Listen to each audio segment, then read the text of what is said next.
Viva Cristo Rei e sua mãe Maria Santíssima. Meu nome é Frederico Viotti e o tema de hoje é sobre o Titanic da esquerda que se chocou contra um iceberg de reação conservadora. Nós temos visto nos últimos dias o ódio da esquerda contra a vitória do candidato eleito no Brasil, Jair Bolsonaro. Mas esse ódio não diz respeito apenas à derrota eleitoral que sofreram. Muito pior do que isso, a esquerda tem visto nos últimos anos a sua agenda progressista ser rechaçada pelos conservadores e pela opinião pública de vários países. Apenas para marcar um início numa data, como exemplo, peguemos o caso do desarmamento. Em 2005, tentaram fazer um plebiscito no Brasil, fizeram um plebiscito tentando acovardar o país. O plebiscito do desarmamento não tinha outro objetivo do que gerar uma população acovardada, incapaz de se defender, incapaz de se levantar contra as agressões que contra ela fossem feitas. O desarmamento jamais tentou desarmar os bandidos, porque seria impossível. E os seus autores, as pessoas que idealizaram essa lei, sabiam que as únicas pessoas atingidas por ela seriam os homens honestos.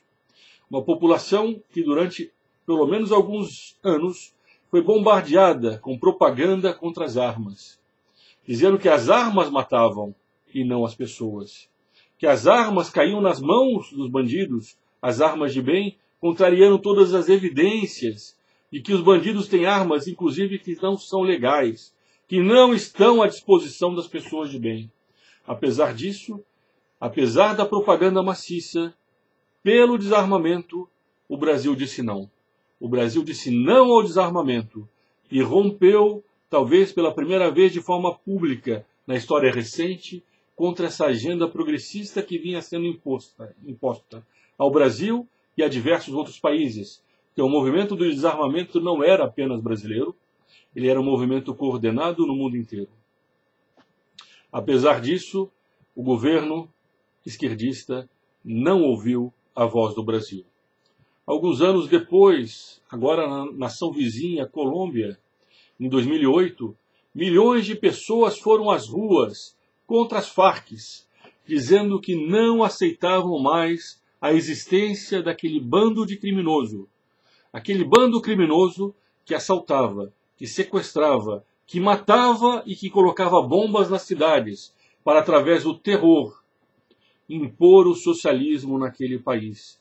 As Farc, Forças Armadas Revolucionárias da Colômbia, são um primo do MST no Brasil, que, embora, até o momento que se saiba, não tenha colocado bombas e não tenha realizado sequestros, pelo menos não de forma contumaz ou explícita ou conhecida como na Colômbia, embora não tenha feito isso aqui, deseja o mesmo fim para o Brasil, uma nação socialista, onde o direito de propriedade não é respeitado.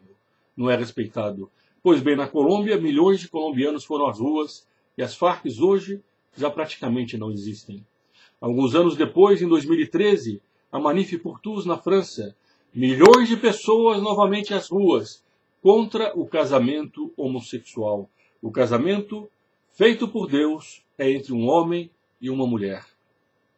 Novamente, no Brasil, em 2013, 2014, 2015 e 2016, os brasileiros nas ruas disseram a uma única voz: milhões de brasileiros, nossa bandeira jamais, jamais será vermelha.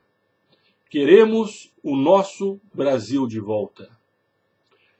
Bom, isso para a esquerda é um iceberg. Muito pior do que a derrota eleitoral. A derrota numa eleição pode ser revertida na próxima.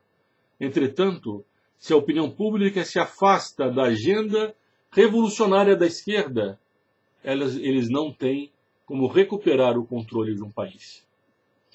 Todos aqui se lembram o que foi o Titanic. O Titanic era o maior navio construído no século XX. Foi encomendado em 1908 e teve a sua primeira viagem inaugural e a última em 1912. Conta-se que, na ocasião, um dos funcionários do estaleiro teria dito que esse navio nem Deus afunda. Na primeira viagem, ele esbarrou com um iceberg. Se o dano tivesse sido um pouco menor, o navio chegaria a Nova York, o seu destino final. Ele tinha sido projetado para aguentar pancadas fortes. Entretanto, o dano tinha sido muito grande. A partir de certo momento, os engenheiros do navio perceberam que entrava mais água do que as bombas poderiam tirar. Já era inevitável o naufrágio. O navio continuaria flutuando algum tempo, mas ele, de forma inevitável, iria ao fundo do mar. A esquerda não só perdeu uma eleição, o dano foi muito maior. Ela bateu num iceberg. A opinião pública está se distanciando da esquerda, como, aliás, com décadas de previsão, Plínio Correia de Oliveira, o fundador da Sociedade Brasileira de Defesa da Tradição, Família e Propriedade, inspirador no Brasil do instituto que leva o seu nome, Instituto Plínio Correia de Oliveira, previu, dizendo que a esquerda perderia a batalha da popularidade. O brasileiro ficaria ressentido. E foi o que aconteceu. A esquerda bateu em um iceberg. Esse iceberg é a reação conservadora que se levantou contra a agenda progressista. Muito obrigado e salve Maria.